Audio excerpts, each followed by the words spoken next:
Spirit, it is not all a dream. We know thou waitest for us when this our sylvan holiday has ended. We shall meet thee and fight thee as of old, and some of us prevail against thee, and some thou shalt destroy. But this too we know. Year after year within this happy grove, our fellowship bends thee for a space.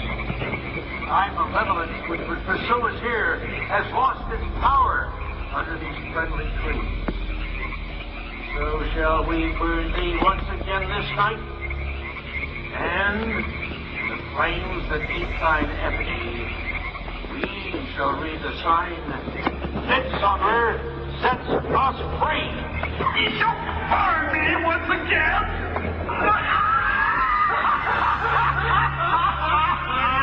Not with me, Wayne.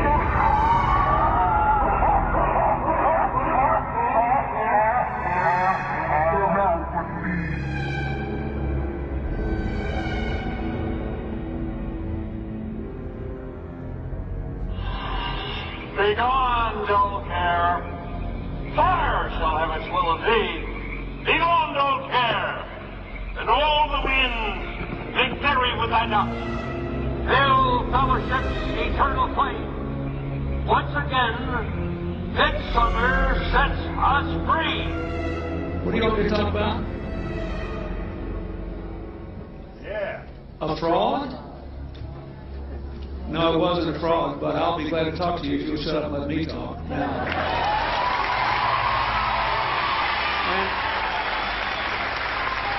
A fraud?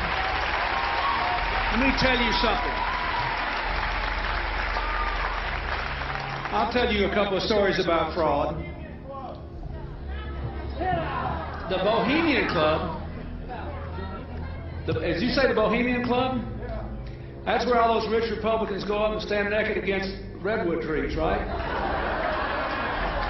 I've never been to the Bohemian Club, but you ought to go. It'd be good for you. Get some fresh air.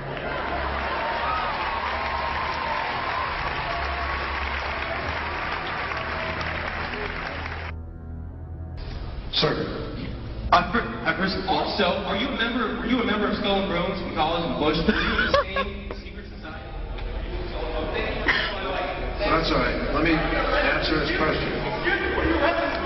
Whoa. Is anybody... Help me! Help! Save me! I can't do anything! Ow! Ow! Ow!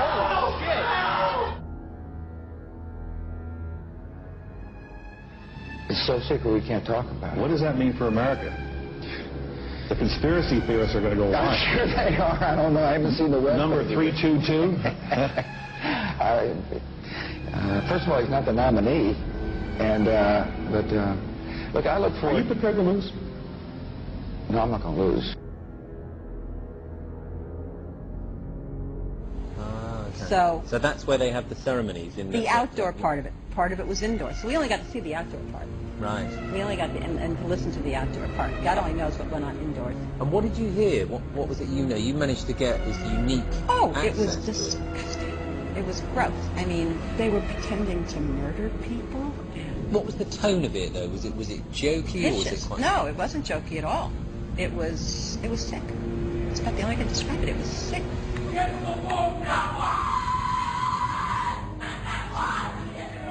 What you're hearing is the first recording ever made of the Skull and Bones initiation ceremony. It has never been broadcast before.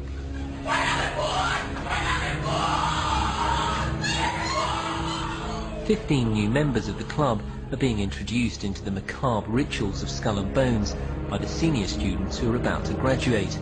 The club has what some might see as a strange fascination with death, skulls and bones.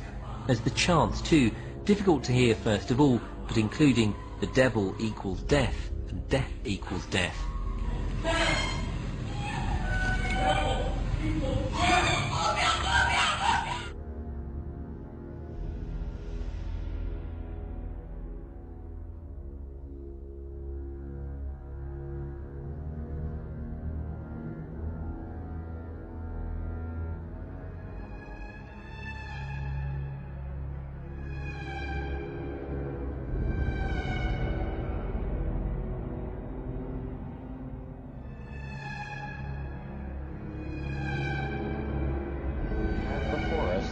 opportunity to forge for ourselves and for future generations a new world order, a world where the rule of law, not the law of the jungle, governs the conduct of nations. When we are successful, and we will be, we have a real chance at this new world order.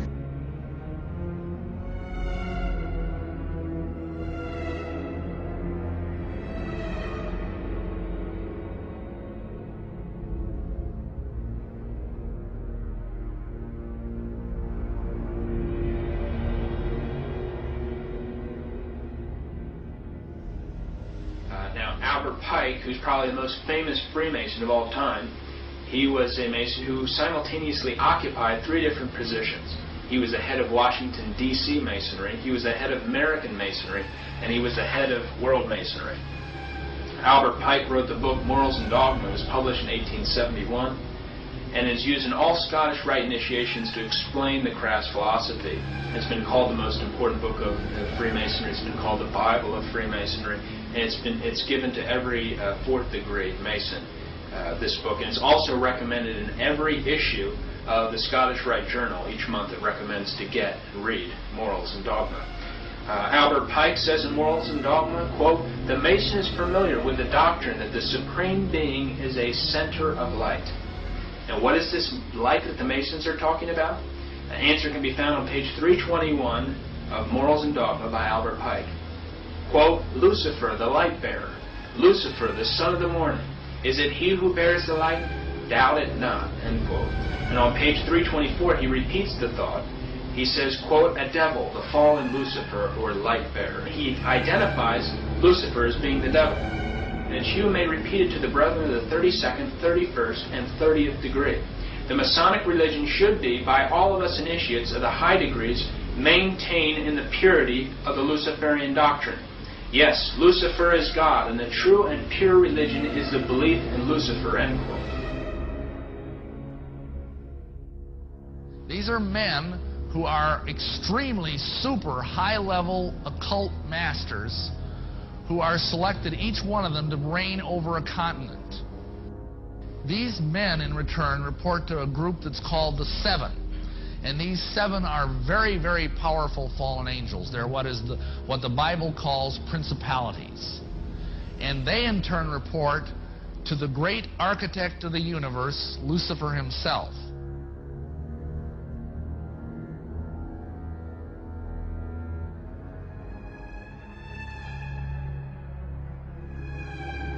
What I would say to people is, if you are going to judge what this state of consciousness would do on the basis of what you would do, then you're going to lose the plot from the first, because you have a level of compassion, you have a level of empathy, that's the word, empathy, with people who suffer the consequences of your actions.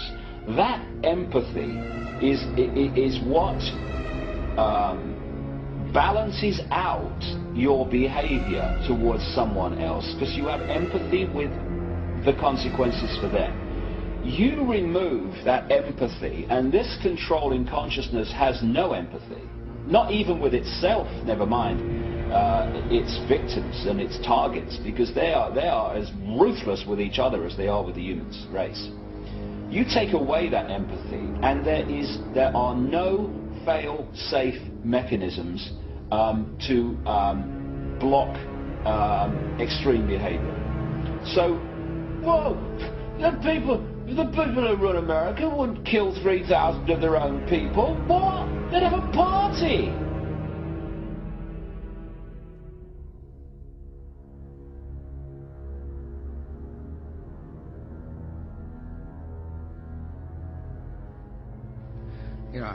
Who knows if he's hiding in some cave or not. We hadn't heard from him in a long time. And the idea of focusing on one person really indicates to me people don't understand the scope of the mission. Terror is bigger than one person. And he's a person who's now been marginalized. His network his host government has been destroyed. He's the ultimate parasite, who found weakness, exploited it, and met his match. He is, you know, as I mentioned in my speech, I do mention the fact that this is a fellow who is willing to commit youngsters to their death, and he himself tries to hide, if in fact he's hiding at all.